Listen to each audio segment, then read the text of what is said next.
Episode 216, the Expert Series with Triathlon Taren. Welcome to the pursuit of the perfect race. I'm Coach Terry Wilson, and with each episode, I bring stories of athletes to you that share their experiences at races in order for you to learn how to have your perfect race. We will hear stories from athletes of all ages, abilities, and races of all distances. So regardless of where you fit in, there's something in it for you. Thanks for spending some time with me today. Now let the pursuit begin.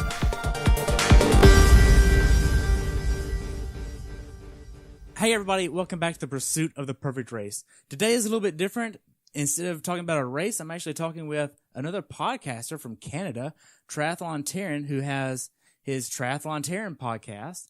And he has more than 50 episodes of interviewing with Mark Allen, Gwen Jorgensen, and even Mike Riley. He has been in the sport for a long time and has a very well-established podcast, and I look forward to talking with Taryn about all the crazy stuff he's learned along the way as well. So welcome to the show, Taryn. I look forward to talking about your show, man.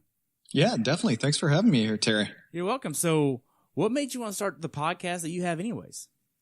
Well, it's kind of a funny story. So I started off with a YouTube channel, and we had grown the YouTube channel over a number of years. And I thought, you know what, this podcast thing, there seems to be something to it, but there are lots of triathlon podcasters out there. I don't really want to start a triathlon podcast, but maybe I just want to be on some other triathlon podcasts, see what it's like and learn about this podcast thing. Well, I got absolutely addicted, started listening to them constantly, probably listen to at least one, maybe two a day. And then when I was on these podcasts, I really enjoyed the experience of, well, I was spilling my guts, but then I thought on the other hand, like, when else in life would you be able to sit down next to somebody and just pepper them with questions about their life and learn about them?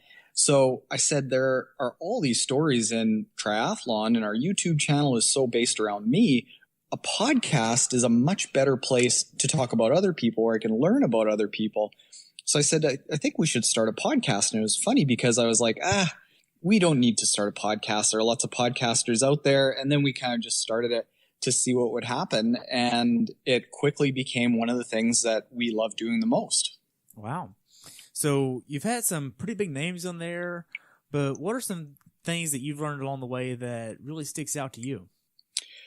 There's a heck of a lot. Some of the things that I've learned are that every athlete is so individual about what does and doesn't work for them. Some are really big volume people like Ben Hoffman. Some are more quality over quantity people like Laurence Delisle and almost the entire Purple Patch crew. But time in and time out, what does have a consistent theme throughout every single high performance athlete that we talk to is that they are so driven to the point of being almost like a non-functioning human in real life. Like if you were to put them in a day job, they would be either so unhappy with it because they weren't testing themselves athletically, or they would get so obsessed with it that they would be the best, in Sarah Piampiano's case, like the best investment banker out there, or Laura Siddle's case, the best mechanical engineer out there. Sarah Crowley's case, a phenomenal M&A accountant. And that drive and determination is something that appears with every single athlete that we talk to. Wow. And then you have somebody like Sam Long that's on the picture coming in at 22 years old. And I mean, we both talked with him, and I've had him on the show a few times, and you have too. And he's young, but his mentality about it is completely different. What do you think about this? I think that Sam, he still has that drive to, if you look back at Sam's career just starting out, races his first race at the age of 17 to challenge himself just as a rite of passage to become a man. Most people go out and have 30 beers to become a man, or have to go on their first hunting trip or something like that to become a man. He does it. He goes in and does a Ironman triathlon, does a phenomenal job at, I think, placed 12th overall, even amongst the pros.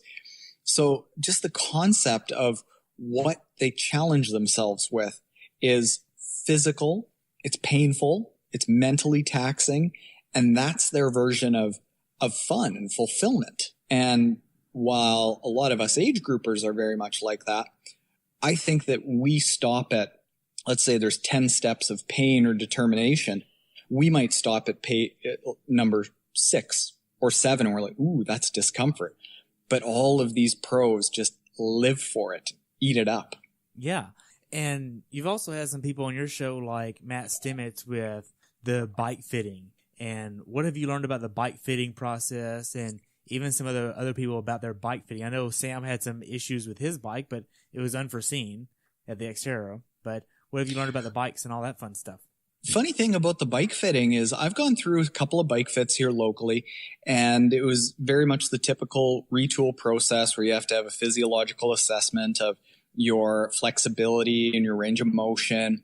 Well, I went to see Matt Steinmetz, who's one of the most well-renowned bike fitters in the world, and the guy didn't go through any of that. And I asked him after, and I didn't want to talk about this on the podcast because I didn't want him slinging mud, but I said, like, why didn't you do that? He said, well, when it came right down to it, we looked at it when I was with Retool. This is Matt talking. And he said, we can do all the physiological assessments in the world, but what are we going to do with it? If somebody is not able to raise their leg above hip height, what are we going to do? Are we actually going to change their position when really what we're looking to do is get them in the most comfortable position? Their range of motion standing or through a physiological assessment doesn't really make a difference, because he's seen Tour de France riders that can get into the most aggressive position ever and can't put their foot up on a coffee table. So he said there is such a disconnect between your physiological assessment and how you're able to actually get into a triathlon aero position, that it's more about adapting to the bike fit than the bike fit adapting to you. So you have to gradually build into a aerodynamic position, as opposed to saying, all right, well, you've got tight hips, so we have to do this on your bike position. And it was a lot more practical. And I think that's why Matt is probably very good, because he takes, these theories and concepts and he says, well, like, in the end, we just got to put you on a bike and have you be comfortable. And whatever assessments I do doesn't matter. Right. It's more of, hey, this is real world practice versus your theories of how things should and shouldn't work. That's what it seems like. Exactly. Yeah. Wow. So as you started your podcast, you've gotten to network a lot. What are some things that you found along the way that you didn't expect? Ooh, that's a tough question. There were a lot of things that kind of just come up here and there. I think back to the very first podcast I did with Mark Allen, where I had a light bulb moment where he was talking about meditation during exercise. Not meditation from the sense of, well, you've got to breathe deeply and quiet all the noise out there. It's more about accepting the pain and the discomfort, but just accepting it's part of the process and not letting it get you down. And why it was a light moment for me is because I talk about how with the athletes that follow me and on YouTube, I talk about how triathlon shouldn't be this thing off to the side that you do. It should be incorporated into your lifestyle. And here I was doing meditation off to the side, but I wasn't incorporating it into my life. I wasn't incorporating it into my workouts.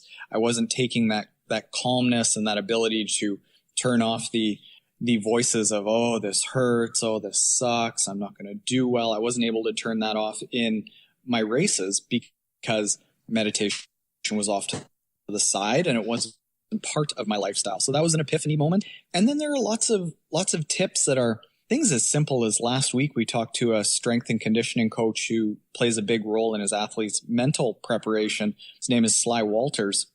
And he talked about, well, you've got to have a calendar and check mark every single day that you accomplish something good. And I was like, yeah, about as basic as it gets, Sly. And he said, but that accomplish something good needs to be relative to where you are in your triathlon journey. So a complete beginner, the check mark might be, I exercised today, or I didn't eat, I had less than 5 Cokes today. Whereas somebody who is looking to become a top age grouper, it might be, I push through more pain than I ever have today. And that is your check mark every single day. So it's the what determines what gets a check mark that really surprised me. I was like, you took a really simple thing, but made it, unique and you made it more special than just a calendar. So there's lots of things like that when you're, I'm sure you know, as you talk to these elite performers, there's so many small things that they do that they take a lot of these basic concepts and apply them in such amazing ways that allow them to be top performers. Right. So do you use this calendar right now?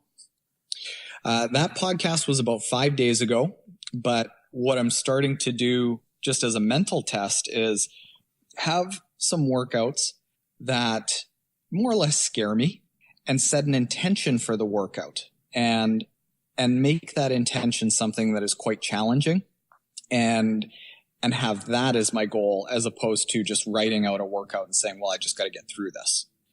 So I've been playing around with it the last few days, and the very first workout I did after that with Sly, I was very scared of the bike trainer session, and I got through it. My legs were pretty wobbly after, but it was a really good way to get through it. Wow. So overall, you've been doing this. You probably have at least over 100 hours of content. I mean, just going through your website, I'm sure you have over that. What are some of the key points that you've learned that you would want to share with other people that might not know anything about your podcast? Well, my podcast is largely about other people's stories. And I think the things to share about that podcast are that I think everyone has a really unique and inspiring story in their own right.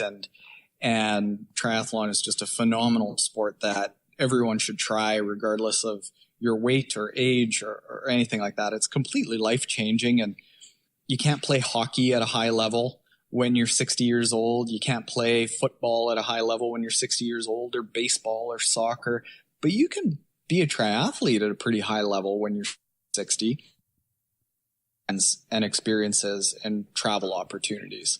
So that's what I would say is the great thing about the podcast. We can talk about the training aspect of it if you want, which is more along the lines of what we talk about on YouTube. But like the bottom line of triathlon is that it's one of the best sports out there, because when else do adults get to have that feeling of adrenaline and excitement in our lives? Like, rarely do people even get excited about a slow pitch baseball game or a little fun game hockey up here in Canada, the same way that you can when you get up to a start line and you're waiting in those last few seconds before the gun goes off in a triathlon, and it makes you feel alive. Right. Opening that black box is just nerve-wracking, putting so much time, effort, and commitment into that one little moment of, what am I going to get today? How am I going to do things today? Because, I mean, if you're listening to this, you obviously know that I interview a lot of people from the same races, but that's one of the things that I love doing, is showing that even though it's the same race on the same day in the same temperature, same conditions, everybody experiences the same race differently. And it's really remarkable. I mean, I think Lake Placid, I had 9 athletes that I interviewed for that, pros all the way down to a DNF. Like, I got to see all the spectrum for it. And then for Ironman Louisville, I interviewed a pro that finished second overall, Sam, and then I also interviewed a pro that DNF'd, and age groupers that were above the 12-hour mark. So everybody tackled this day a little bit different. I don't know if you were aware of this year's day at Louisville, but it was bad. It was terrible. It was like 48 degrees and raining the whole day.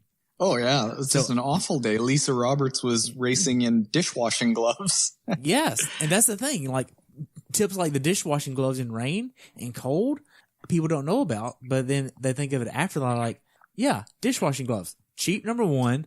They're going to block wind and keep the water out. Got it. Why do I need these expensive gloves? Yeah. It doesn't matter. So as far as how people that you've interviewed integrate their life with their training and their work life, how do they do this?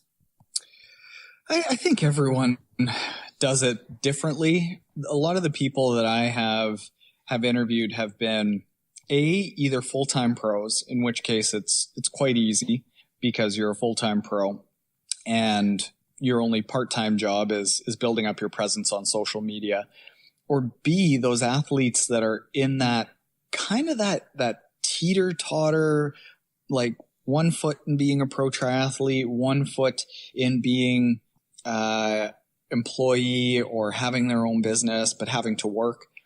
Who are you thinking of there? We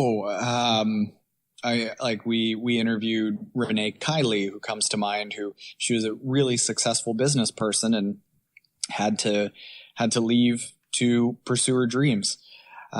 Recently, Lisa Roberts, she said that she gave up her landscape architecture practice. I think when it comes right down to it, it's really hard to balance performing at a high level and work and recovery, because the closer you get to being the best 1% of 1% of 1% in the world, the more you have to train. But the more you have to train, the more you have to recover. So it's not like it's just like fitting in more training hours. You also have to fit in more recovery hours, and stressful work is basically the opposite of recovery. Sitting at a desk for 8 hours is not conducive to recovering. No, it's basically like more training, or it will often undo a lot of the work. If you're focusing on a lot of strength work and then you go and sit at a desk, you're all of a sudden tightening up your hip joints. You are weakening your posterior chain, your lower back. It all starts going to sleep. Your lats start going to sleep. So it starts making it hard to get a good catch in the water. All of these things that we have to do being employees typically is like the antithetical thing that you would want to do if you're carving out the perfect triathlon training schedule. So the athletes that break through and become full-time triathletes, there hasn't been any one thing that I've noticed that is consistently, all right, this is how they were able to do it. It was more like they were just able to cobble together a win here and maybe a second place there, and maybe a sponsor cut them a break, and they got a little bit of money together, and then they had a little bit of help from family, and then they almost always took a leap from part-time pro, part-time employee to the point where they were full-time pro, and it was financially very difficult. There are very few that had the luxury of having bundles of money to sustain a lifestyle, or were already winning enough that they could sustain a lifestyle the second they became a full-time pro. It's this really difficult balancing act that I see a lot of pros going through. And that's one of the hardest things about getting to become a full-time pro from what I've seen. Right. And I've had interviews with, I think if I added up all the pros I interviewed, it'd be around 40. So I've talked with plenty of pros. With that, I've noticed with some of the rookie pros, first year and second year pros, it's very hard. And then you have outliers like Amy VT and Chris Bagg, where they're married, and that's also a coach-athlete relationship with their marriage. And she just won the Ultraman Israel. I hope I'm not going to get in trouble for that, because I don't know if you saw that, but it's a big whole debacle with Ultraman. That's not an Ultraman over there, but she did a phenomenal race over in Israel and won the whole dang thing as a female. But the same thing goes with that, is it comes down to open, clear communication, standards of the communication, when to talk about certain things. Like she said with her husband and coach, I know that you're going to be able to see my data as soon as I walk in the door, but I don't want to talk about it. Just give me a few hours, maybe even the next day, before you say, hey, this went good, this went bad. I don't care about hearing about that as soon as I get in. Like, just give me some time to decompress and recover. And it's been interesting to see that. But also with the age groupers that go pro, I've had two that took their pro card this year, Dylan Gillespie and I think I said that name right. And then also Troy that did Ironman Boulder, and they took their pro card this year. So following them next year is going to be kind of interesting, because they're going from the upper echelon of the age groupers to now they're pro. Now then, what are they doing? So, but that's a really difficult transition to make. I was actually part of a really good friend of mine who made that transition last year. In 2017, she was one of my training partners, and she was winning everything as an amateur. She won the Ironman North American Championships in 2017. She set like an all-time amateur course record at a local half Ironman that I think was also like a many-year personal or a many-year amateur record at the half Ironman distance, and then turned pro. And I went down and raced with her in Campeche in her first race. And it was like she had been shot in the face with a holy crap gun. Interesting. Her eyes were like saucers after that race. She didn't finish last, very close though. And I watched the women start, and she was off the back of that group in about 50 meters. And because she had always been going and racing against athletes that were kind of timid in the swim, and all of a sudden she steps up with former professional swimmers, NCAA All-Americans, and boom, they go out, and it is aggressive for not 100 meters or 200 meters, but the entire race. And all of a sudden she's biking on the bike by herself. And she doesn't have age group men that are coming past her, and she's getting that little bit of a draft pulling her. She's biking entirely by herself. And then her 1:27 half marathons all of a sudden were quite average. So like that difference between winning everything as an amateur and stepping up to pro is enormous. You look at Jocelyn McCauley, who won the Kona amateur. She's now a pro, and she's like one of the top 30 pros in the world. But you go from winning Kona as an amateur to being a middle of the pack pro. Like that's how competitive the pro field is compared to the amateurs. Well, and that's like, we've both talked with phenomenal athlete, Rebecca Beaker McKee. She is an amazing athlete, talented, and very humble. And if she went pro, she would be just average. But yet, if she stays where she is, she's at the top. And there's really there's no juice worth the squeeze there. And I think that's where a lot of people don't see it. And if you do take your pro card, yeah, you get quote unquote unlimited races for the year for one price, but you also have to get there. You also have to travel. You also have to get your bike there. It's still a lot of money. There's also the whole, just like you led on to, is I guess you would call it just the black zone of the day. Because if you're not in the lead pack in the pros, you race the entire race alone. Yeah. And there's that distance there of, if you're dropped by the pros, you're all by yourself for the whole day. Yeah. Like if you're down, that's a long, lonely day. Yeah. If you're down in Galveston and you come out 5-10 minutes behind the lead female or even lead males, your whole day is by yourself.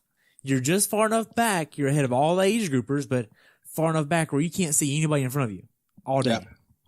Yeah. It's a totally different race. We had one athlete that she stepped up this year, and I mentioned her, Renee Kiley. She said that this year compared to last year when she was an amateur, she's in such better shape, but her times really aren't that different. And she says just the different dynamics, the lack of a draft, the lack of those athletes around you urging you on, a comparable time as a pro versus an amateur is probably 15 to 20 minutes faster over an Ironman.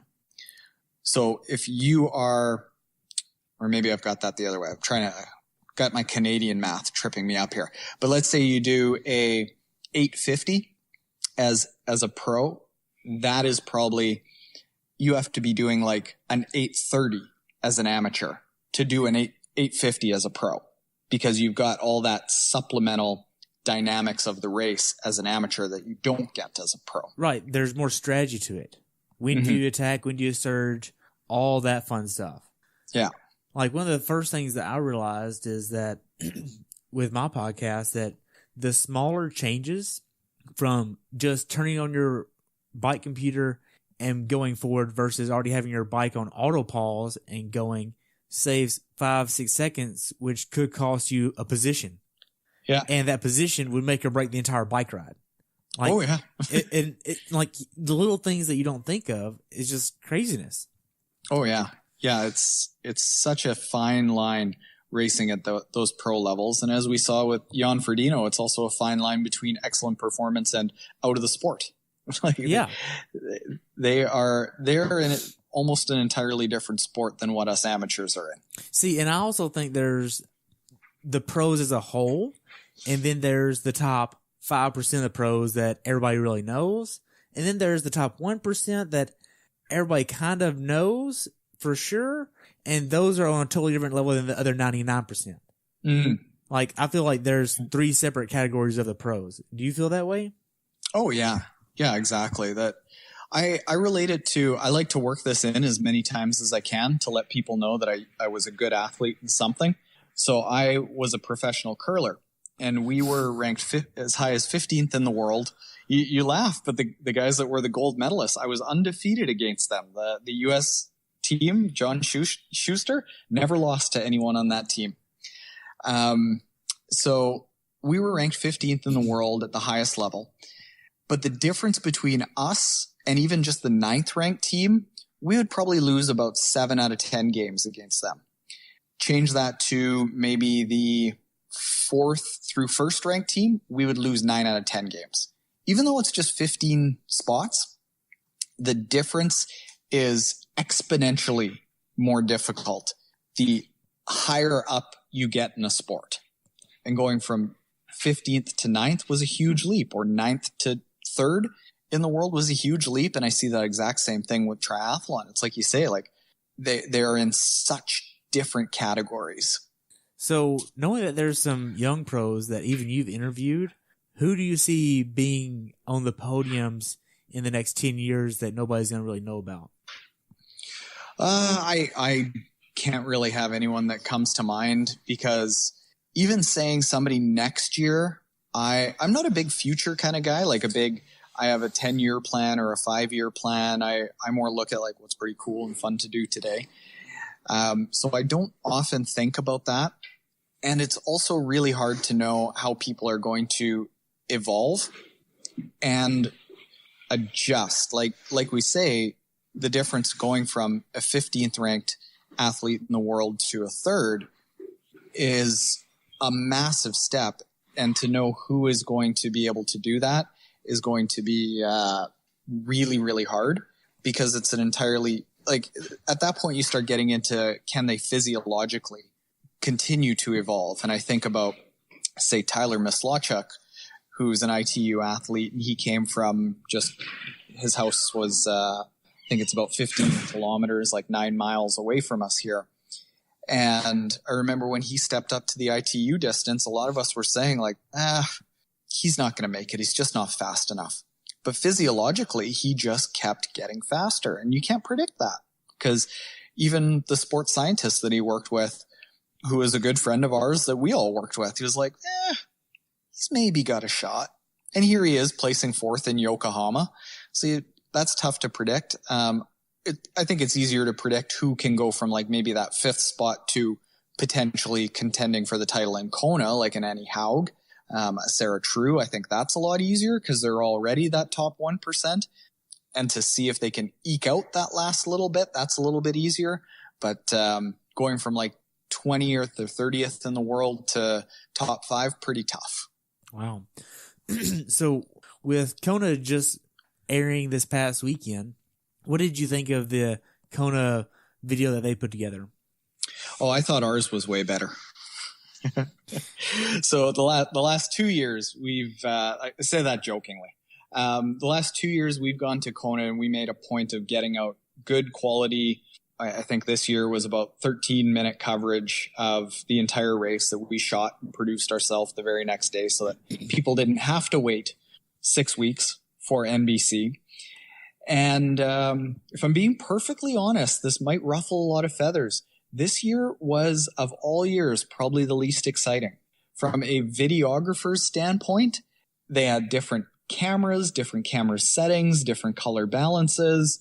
The music didn't flow together. It's still Kona, and it's still an amazing race. But the production changed, and I'd heard through the grapevine while I was at Kona this year that they cut the budget in half for the TV production. Really? And maybe I'm reading into that. And as I'm watching this, I'm looking for things that look less high end. But it was interesting to see. They did a lot of different things this year. I mean, what did you think? I thought it was decent. I mean, now don't get me wrong. I watched it on my phone at my in-laws' house while they were all putting together gingerbread houses. Hopefully they're not too mad at me for that. But so I didn't really get to dive into it much, and I wasn't watching it on full blast. I was just watching it, just to see what I missed, because I was in Louisville for the race there with Kona that day. So I thought it was decent, but I'm learning that maybe I'm not really a big fan of Kona. Like, really? Explain. Oh man, I'm gonna piss some people off. Just so you know, like I'm gonna piss some. I might even piss you off. I can get into this. I won't. No, I won't. I won't throw pros under the bus. But over the last couple of months, I've had a similar conversation with several pros. Yeah, I mean, first off, if you're gonna make it the World Championship, I think it should be longer. I think the swim should be 5 to 8K. Just to start off really? With. Yeah. And then you go off for a 150-mile bike ride, and then you run an even 30 miles. So it's the World Championship for a reason. Let's make it harder. And then everybody's like, well, let's just keep it at Kona. I'm like, why? One, is it really conducive? Yes, I understand that this is a rich white person's sport. Look at how many African Americans and minorities are in the sport. Minimal. And I think that is bullshit. I wish there were more minorities in this sport, and keeping the World Championship where it costs $10,000 to $15,000 just to get there with everything for a 2-week stay. Come on. That is not conducive. After that, I think if you put it in the middle of, I don't know, Death Valley, I think that'd be a pretty good idea. Why not? So you just want World people Championship. to suffer. World Championship. You want the best of the best. Okay. Now let's just take it to another extreme. Okay. Let's keep it out of the U.S. and let's go down to Chile in, say, the middle of June. Now then, instead of battling with the heat and humidity, now you have cold weather and you still have the same distance. But you have rougher roads, not as populated, and you also have to deal with different situations. It's not the same course. It's not the infamous Queen K Highway. It's actually something different. It's a different condition. Now then, what athletes are going to do better in new different conditions that are cold? Just because you can deal with the heat and humidity and the wind doesn't mean you can deal with the cold chills of battling 20, 30-degree wind chills on the bike for 112 miles. You are sick, Terry. That is sick. Yeah, you just want people to hurt. Oh, okay, I'm sick, but who wants to be out in 100-degree weather like in Boulder this year? Oh, geez. Oh, okay, awful. But I'm sick. But yeah, okay. So here's an idea. What if, let's just liken it to, like, say, golf or tennis. There are the majors, and Augusta or Wimbledon are always at the same place, but the others do move around. Right. So now Augusta isn't necessarily the World Championship, but it's always just in one place. So maybe Kona isn't necessarily the World Championship, but it's just always Kona. Yeah, and there's like a series of those ones that are like Frankfurt, Challenge Roth. Maybe it's even different distances. Xterra. And these are not different sports or different companies, but it's like a Grand Slam series. Could be. Yeah. I don't hate the idea. I think the World Championship 70.3 moving around so much and introducing new things, we'll see actually transition over to the full World Championship. Yeah, I don't think they'll ever move from Kona, because at least not under current management. Current management of Ironman is very much I actually see it as like a real old boys club.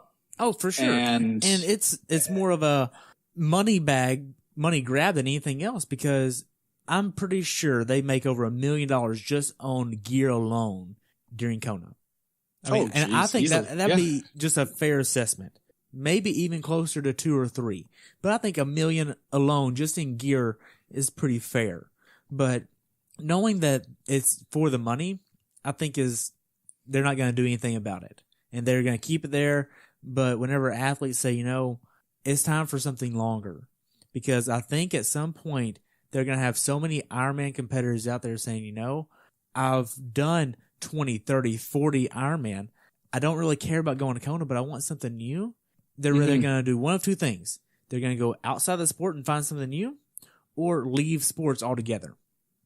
Yeah. What we're seeing from a Triathlon Business International, they actually gave this, Ironman gave the stats on this, that they are losing about 40% of the worldwide athletes out of the sport entirely every single year. Now, the vast majority of those are one and done first time athletes or second year athletes that come in, and they say the stats are that the athletes have a bad experience. And this is why I'm such a big proponent of, you talk about pissing people off. One of the things that I catch the most flack about is I say that people should not do an Ironman in their first few years, because it's hard to have the mindset of going into one of your first biggest events, a bucket list event that you have built up to be this life-changing event, and having a crap day and that being okay. I think people want to go into the Ironman, have a bucket list item, cross it off the bucket list, absolutely kill it. And when they don't do it, they're crushed and they leave the sport. But an Ironman, if you talk to any coach, you're studying exercise science, it takes a long time to be able to handle that kind of distance and that kind of training and perform well time after time, and to rush it and say like 6 months to Ironman or 6 months to your best Ironman. Like, it's not realistic. One of the things that I feel like a lot of athletes don't do, especially first timers, is they don't approach it with enough gratitude. Mm-hmm. Like if they said, okay, this is going to be my first Ironman. It's not going to be my last, but I just want to go out here and have fun and enjoy it and soak in the day and go, anything that happens, hey, it happens and I'm just going to enjoy it. Like, right. And take everything with a grain of salt and just enjoy their day. But instead we have all these type A people. Type A people do what type A people do. You don't say. Right. And I think that's one of the reasons why the mass start is slowly dwindling away. And I mean, you have the rolling start everywhere, and everybody's like, well, hey, I love the rolling start. I'm like, okay, well, if you love it so much, let's implement it at Kona. Well, that's a totally different ball game. You don't want to do that. That's gotta be the mass start. But why? Kona is such a, when I go there, it actually scares me for the future of our sport, which might sound odd because it's growing over and over. But I think back to when, again, I'm going to throw in curling here. And there was a time about 25 years ago that our national association decided they weren't going to focus on changing the sport at all. We were Canada. We were the best in the world. Nothing needs to change. Adults are coming into it in droves. So we're going to focus all of our development on the 40-plus-year-old adult curlers and the clubs. Well, what happened was people my age, when I was 9, 10, 15, I stuck with it and kept playing. But everyone that I started curling with, they left because there was no programming, there was no development. So instead of, when I was, say, 20 years old, there being about 64 teams that would just try to get to our, what you would call state championships, just try to get there, there were 8 because everyone just left. And now all of a sudden we have the US that's beating us in the Olympics. We have the Swedes that they were always good in the 80s and 90s, but they're coming in and beating us regularly. The Asian teams are coming in and beating us regularly. And our national association said flat out, they're like, we screwed up by not focusing on the youth more. And what I see when I go to Kona is but Mike Riley's been doing it for 30 years. I love Bob Babbitt, but Bob Babbitt's been doing it for 30 years. They've been having the same closing ceremony for how many decades? Everything is the same over and over and over. And it's appealing to those people that are 40 plus that love the tradition. But I think the 20-something-year-olds are going and doing Spartan races, and they're doing fun runs and mud runs and tough mudders and things like that look a lot cooler, look a lot more modern. And I fear that part of the reason why triathlon as a whole is shrinking, because it is that it hasn't kept up with the cool vibe that is out there with so many of these other races. I agree. Now, along those same lines, how do you think that triathlon in general could be more appealing to the minorities and get more minorities involved in the sport? You know what? I'm a bad person to ask that. I don't know very well. I'll be honest that where we live in Winnipeg in Canada, it is a very white triathlon community, and we do many sports. So I haven't really seen any programs to help with it. I think in the end, the only thing that I can think of is at some point you do need to have somebody that is a role model for minorities. You look at the impact that Tiger Woods had on golf, and to have that in any sport makes a big difference in any minority community. But how do you actually craft that? I don't know. And it's going to be hard. And I think one of the biggest things that most minorities face is just the entry to get there alone. To get into the sport, you're looking to drop $8,000 on average. By the time you get a bike, clips, cleats, helmet, tri kit, coach, swim gear, bike gear, run gear, you're looking at $8,000, not counting entry fees, or hotels, or travel, or getting your bike there, or nutrition. Nutrition is a consumable that never ends. You always need more. So knowing that, it's like there needs to be sponsors that just say, all right, look, we're going to give you a Ventum bike. We're going to give you all the nutrition you need. We're going to give you a helmet. We're going to give you all this stuff. And we're going to sponsor a coach for you here. And here's the 40 years of dreams. Here's what we have. But we don't want to do that. I think my time to try is trying to do it and trying to give away bikes and develop some sort of a bike rental program and have easier access resources for people that need to learn how to train and don't have the money to hire a coach. I think they're trying to do it, but in the end, it's still got to be cool. To whether you're a minority or a white middle class 17-year-old kid, you've got to look at somebody and you've got to have like the Barry Bonds on the wall. You've got to have the Michael Jordan on the wall. If it's hockey, you've got to have Wayne Gretzky on the wall. Like there's got to be the drive to be something when you grow up. And see, that relates to the intrinsic motivation that you have to have doing this, because at the end of the day, training 20 plus hours a week for an Ironman, if you don't want to do that, it's going to break you. Mm-hmm. Like you're not going to get there and just muscle through 20 plus hours of training, a full-time job, and a wife or husband and kids. You're not going to do it. And as a non-parent so far, you can see how hard it is just on the relationship. You add kids to the mix, it's completely different. It's even harder. And if you're single and listening to this, good luck, because you have all of it that you need. So you're good. Yeah. Man, so what about Kona on 2 different days like the 70.3 Worlds? I don't hate it, actually. I think that it would provide better coverage to the women, which I didn't see how the live feed was because we were there, but it was really hard to know, besides where Daniela was while we were on the island, where any of the women were. There was like no coverage of the women. I think that it would be more beneficial to the women's race to have it split. I think it would be more beneficial to the race if they want to expand, because they are maxed out on the pier. Like literally you are shoulder to shoulder with people on the pier, and potentially, like I saw somebody get pushed into the water because there was just no more room on the pier. That's how tight it is. So if they want to expand that race and make it more accessible, I think that's their only choice to do it. And I liked it in Half Ironman Worlds. Like it felt just as special for me to go and watch the women on Saturday and then go and do my race on Sunday. It's still Worlds. Yeah. I mean, I feel like it would double the number of people at the race, but then you have the argument of, okay, well, if you double it, where are they going to stay? Well, if you double it and there's nowhere to stay, maybe you should move venues. Yeah, they're gonna have to. And honestly, they're gonna have to just move more out of town, because that's the thing, is like everyone wants to stay in Kona, and not too many people want to stay even just 10 minutes away.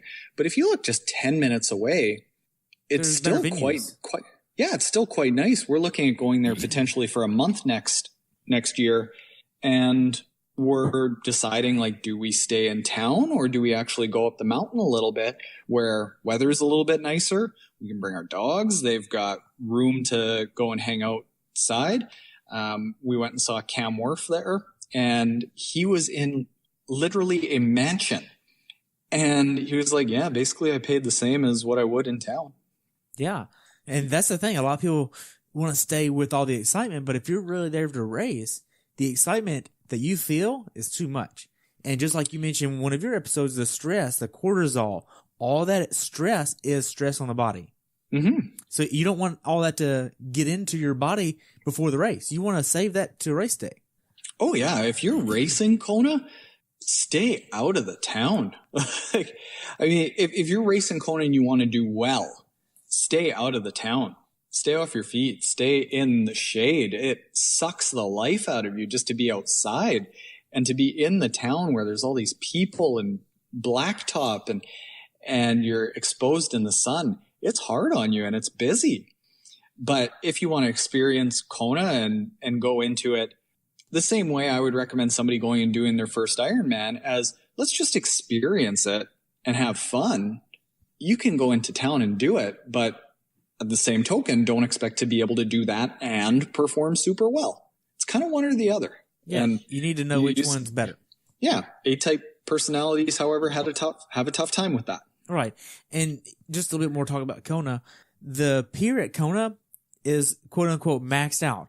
Well, I'm sure Ironman could put in their budget somewhere off of the profits they make to expand the damn pier. I mean, it could theoretically be built upon and made longer. Theoretically, who knows what regulations they're under, though? I don't know. Like, I know that there are some bodies of water that you're not allowed to change the shoreline. If a tree falls in it, you can't be back there. Like, a year later, that tree better still be there. We have that in one body of water at our old lake property that our family used to have. If a tree fell down in the middle of your property into the lake and the conservation officers came by and they had a picture of that, they would take pictures of the entire shoreline. And if 2 years later that tree wasn't there, they'd know you moved it because somebody must have moved it, and you get fined. So who knows if that's the case, but and who knows how much it costs. I'm not an engineer, construction guy, so I know that World Triathlon Corporation itself was worth something like $700 million, and I don't know what a pier costs. I don't know if it's 5, 10, 15, who knows. Okay, well, let's just take for one weekend. All right, so you have 2,500 athletes racing Kona. If you doubled that and made it a 2-day event, making it a 5,000 competitor weekend, so 2,500 times, say, 1,000, that's another $250,000. So if it costs $1 million to build the pier, that means in 4 years you've made your money back. Paid back. And if you keep doing the race there over another 4 years, you've made $1 million to give back to the community. Oh, I mean, there you go. See, that's where my Canadian math is letting me down. Jeez. Well, so what about the races that are popping up, like the Iron Cowboys race, the Utah's toughest and Vermont's toughest, and all that fun stuff? What do you think about that? I think it's good. I think that I don't know whether it's a longer race or a shorter race. I actually think that there needs to be a cool series of shorter races. And next year, I've actually decided that I'm going to go and race 2 Super League triathlons. And whether it's that or something else, I think that there needs to be a short distance race that you can race, still walk on Monday morning, not feel like a bag of dirt for weeks and weeks on end, not have that post-race fatigue of months and depression. And short races don't have that. You go and you have a pile of fun. You get yourself into zone 4, feel like your eyeballs are bleeding and choke back some lactic acid, but a couple days later, you're fine. So I think that there needs to be a good series of short distance races. I like how Super League is doing it, making it cool, unique. The relay looks really fun, the aspect that there's a time trial in it, but challenging enough in the sense that you're going to do 3 super sprints back to back to back to back. I think that's super fun. And it's super spectator friendly. Yes. Yeah. Super spectator friendly, like a 1K track that you're doing loops on and like the shortcut that they can take. I think it's really fun. Whatever it is, I think that there needs to be another series of races that is an alternative to Ironman. So it's not just Ironman and a bunch of suffering grassroots races. Wow. I'm learning that we both have a lot of rants that we agree on. So what else would you like to talk about, man? I don't know. What are you most excited about in triathlon right now? In triathlon right now, I'm excited to actually see a lot of people that are up and coming, like the younger pros. I know Sam Long is 22. Danielle Demon, she's going to hit 30 next year. There's a few other interesting to see it all, but the longer I'm in the sport as a podcaster, I guess is the only way I can describe it, is I'm learning that the older generation is fading out. And they're saying, I don't care about going to Kona anymore. I've already been to Kona. I've experienced it. I'm done with it. Or I never even saw glamour in it. It didn't have the, I have to go to Kona. Well, that's all fading out. And now then you're having the 20 and 30-year-olds that don't care about the traditions, don't care about this. Is it modern? Does it have flashy lights? And is it cool? To your point, Is it cool? Does it have that cool factor? And what I'm seeing is it really doesn't. And it kind of worries me of what is it going to be like in another 10 years? What is the 50-year anniversary of Ironman going to look like in Kona? Because if it really is dwindling 40% per year, what is the start line at Kona going to look like in 10 years? Because it doesn't seem like it's going to be very big, because you'll have a lot of people die off, and then you'll also have a lot of people who say, I just don't want to do this anymore. It's too taxing on my body. Well, it's time for me to actually retire from the sport because I don't want to put in 20, 30-hour training weeks anymore. I'm over it. I don't want to do that. Yeah. So you've had quite a few people on your podcast. Who do you want that you haven't had on so far? Lionel. Really? Lionel Sanders. He is a fellow Canadian. We have traded many emails back and forth. Apparently, he is a fan of my YouTube channel. His mom and dad are a fan of my YouTube channel. I've met him in Kona, and we still haven't got him on the show yet. Gosh, hard guy to get a hold of. He is. He's laying low right now. I've also never had a few of the really, really big names. The Jan Ferdinos, the Patrick Langas. I think the Patrick Langa might change soon enough. Daniela Reef. Never even had a sniff of getting them on. Wow. What about Heather Jackson? So Heather Jackson, I've tried a couple of times, never had any success. But you know what? There's so many podcasts out there right now. And I think it was probably even worse about a year ago that talking with a few of the pros off the record, they said, like a year ago, like every day we'd get asked to be on a podcast and we didn't know which one was going to be around next week and which one wasn't. And then I guess there was a whole big rash of Matt Hansen. He said that he was on 2 podcasts that they forgot to hit record. What? So I think there was just so many podcasters coming in. Pros were inundated with requests. A lot of the requests and the topics were the same, so it felt repetitive. And then maybe there were some bad experiences here and there, or nothing would come from it.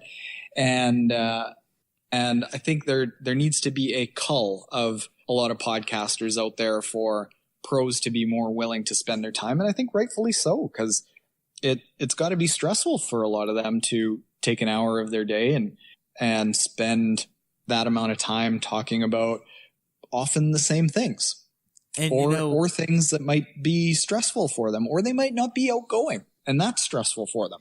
see, and I've had people where they're very introverted on my show. I've had people that are very extroverted, and some people that want to ramble and ramble. Like, it doesn't, like, you never know what you're going to get when you interview somebody, really. And to me, that's pretty fun. But my show is a little bit different, where I interview people for the most part within 15 days of their race, and I walk them through a race, pretty much like a race review. Hey, how was your training? What did you do? How did you mentally get through your training? And then we talk about the race in depth. Like, I listened to your 70.3 of Worlds, and it was good-ish. But if you'd have been on my show, I would have had you in a headache, because I would have been asking you so many more details of what was it like actually seeing the bike course for the first time on these rough roads in the mist. Like, were you panicked? Was this exciting for you? Did you make sure you nailed your nutrition plan?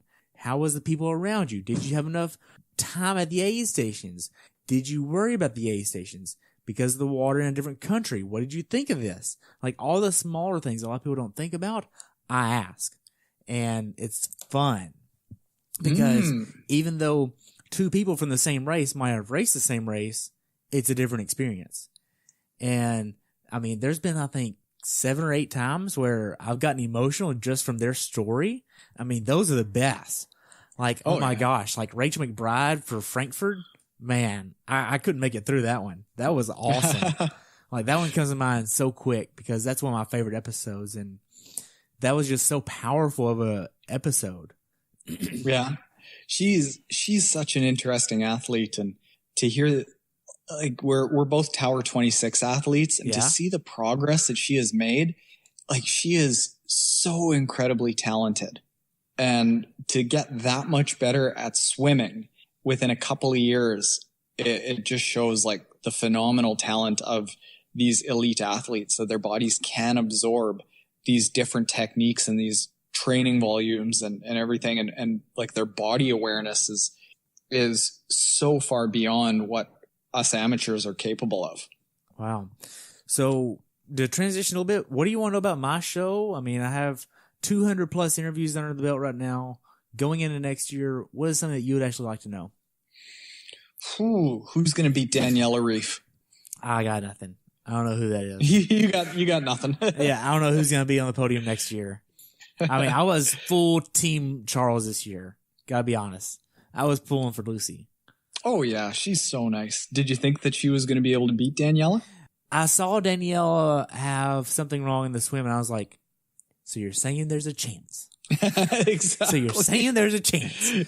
Yeah. And then she was like 7-8 minutes behind on the bike. I'm like, so she's going this fast, so she's this many miles ahead. There's a chance. But then she passed. I'm like, there might be a chance. Because Danielle threw down a great time on the bike course this year. And I think she got the course record, right? But yeah.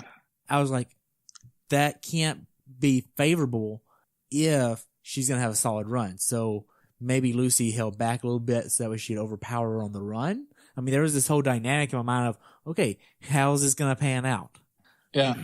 I thought, given what Daniela did last year in the last 40K of the bike, when she had to break Sarah Crowley and Heather Jackson and get past Lucy and Lauren Brandon, and basically time trialed the last 40K in an Ironman and got off and still ran, like the second fastest run split. Like, it doesn't matter what she does on the bike.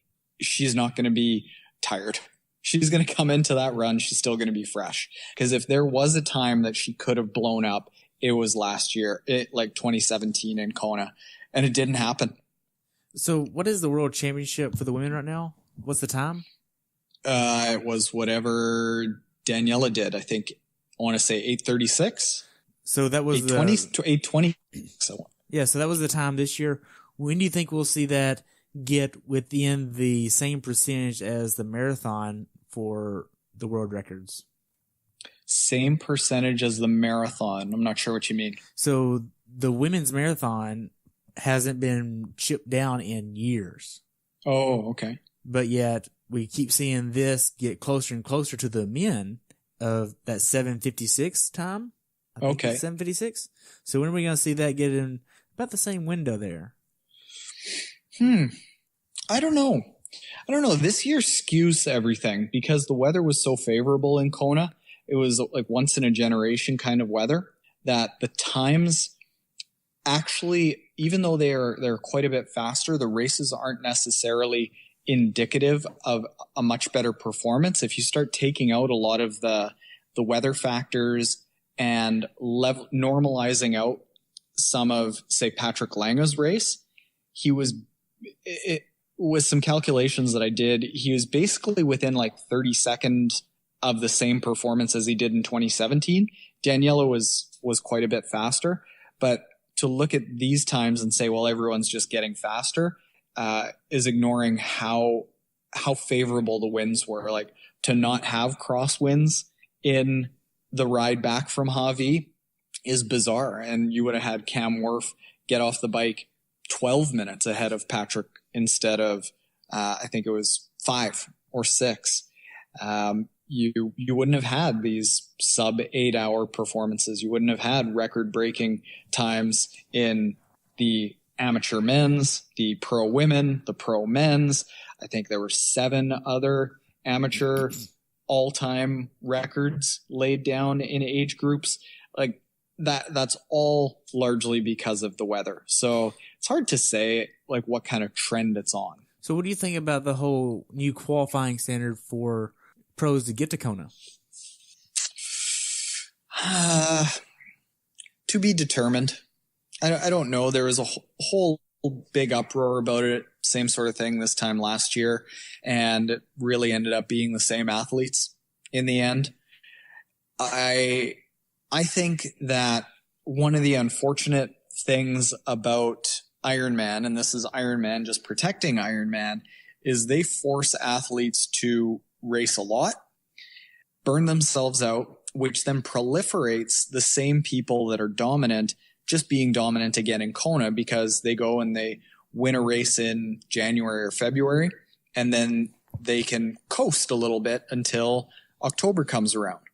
Whereas if you're not a dominant winning athlete, you got to go and take crack after crack after crack and lay it on the line and actually have a winning race performance, which takes a lot out of you. And then by the time you get to Kona, you might be spent. So I think it puts an even bigger divide in between those top 5 to 10 athletes and the bottom 24 for the women and 40 for the men. And knowing that there's roughly 800 pro men and 600 pro women, I mean, all of them are fighting for the same chance. Mm-hmm. Yeah, however, I mean, we just talked about it here that the drop off is so huge that, like, what are the final 20 ranked athletes doing? Are they really there to win, or are they there to experience it? So is the 400th ranked pro man gonna be upset because he can't make it to Kona because of the qualifying times? I don't know. Like, if it really is determining the best of the best, have the best of the best there and don't stress about the other several hundred. Well, it seems like you think there should be another qualifying standard to be a pro. Another qualifying standard to being a pro? What do you mean? Well, it seems like that you feel like there should be different standards to even be a pro, being that there's so many.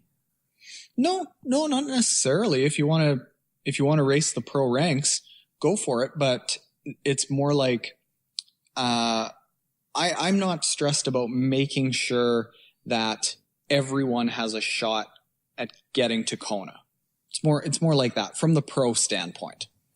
Because when it comes right down to it, if it is the world championship and we are trying to figure out who the best in the world is, you can probably take the top 15 athletes and put them there, and it's not going to change the outcome of the race between whether it's just 15 or it's 50. So it almost should be more like a single elimination throughout the year versus a championship. Could be. Or say, hey, we're going to take the top 10% of the finishers over the course of the entire year, make a Z-score for all the races, and then based on that, that's who's going to actually get to Kona. Yeah, it could be that, and that's kind of what it was with the Kona Pro ranking points qualification. But what that ended up doing is just forcing athletes to race a lot, and then you'd have a lot of athletes that would go and just mail in a bunch of races, get fourth a whole bunch of times. So I don't really know how you get good performance throughout the year while not burying a bunch of athletes throughout the year and still getting everyone to the race kind of in the same sort of shape. Right. Well, Taren, I know that you have to go. I mean, I would love to sit here and continue our conversation, but I know you have things that you need to attend to, and it was great doing this. We should definitely do this again for the coming year. This was great. So what races are you racing next? Next, I'm doing Super League Singapore in February. Then a couple weeks after that, I'll be doing Half Ironman Puerto Rico. Then my first full Ironman distance, which I expect to fully get my ass handed to me in Challenge Roth.